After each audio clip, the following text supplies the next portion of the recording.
Well, I got so many comments last time about how I really should learn how to edit videos that I finally roped a kindly friend showing me the basics. So you can see the fruits of his labors in today's clip. Today I want to tell you about a particularly interesting kind of insect called the sphex. It's a sort of wasp, and when the sphex wants to reproduce, she goes out hunting and finds a particularly big, juicy insect like this cricket here, and she bites it and paralyzes it, and then drags it back to the burrow that she's dug in the ground. Leaves the cricket right outside the entrance to the burrow, and then goes inside the burrow to inspect and see if there are any predators that found their way inside while she was out hunting. Once she's satisfied with her inspection, she comes back out, drags the cricket inside the burrow, and then lays her eggs, and then exits, seals up the burrow, and flies away. And then when little baby sphex hatch, they have a nice big feast waiting for them to build up their strength before flying off into the world. So, if you ever encounter a sphex in the wild and you want to have a little fun, here's something you can do. While the sphex is inside the burrow doing her inspection, take the cricket and just move it an inch or two to the left.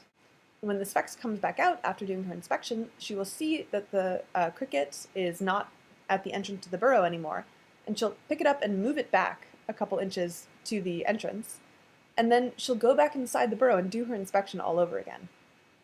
And while she's inside redoing her inspection, you can budge the cricket again an inch or two to the side, and when she reemerges, sure enough, she will move the cricket back to the entrance to the burrow, and then go inside and do her inspection again.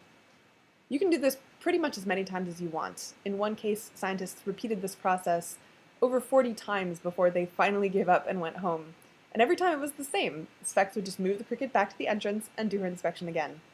Over and over and over. And she would never actually take the cricket and drag it inside the burrow. And so what this simple intervention reveals is that the Sphex's behavior seems intelligent and thoughtful and intentional, but actually the Sphex is just following a pretty simple series of steps, a simple algorithm, and the step put cricket in front of burrow is always followed by the step inspect burrow.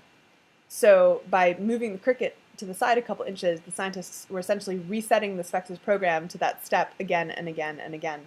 So the term sphexish has been used by some scientists and philosophers to refer to behavior where a creature is essentially following a simple set of automatic rules and lacks the reflectiveness to notice, hey, these rules may often work fine, but in this case they're counterproductive. In this case they're not actually helping me get what I want.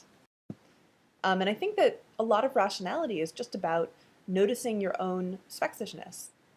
So, for example, if you're anything like me, you've probably been in fights, in arguments where if you stepped back in the thick of it and asked yourself, what am I trying to achieve here? What am I hoping to get out of having this argument? It would occur to you that nothing, like there's literally nothing that I could plausibly hope to get out of this fight that I would want, like changing the other person's mind or just diffusing the conflict. And yet you're following this like sort of simple series of rules. Like in my case, historically, that used to be someone says something that's wrong, therefore I tell them why they're wrong. And I would lack the reflectiveness to notice, hey, following that algorithm is not actually helping me get anything that I might want, and in fact it's probably counterproductive.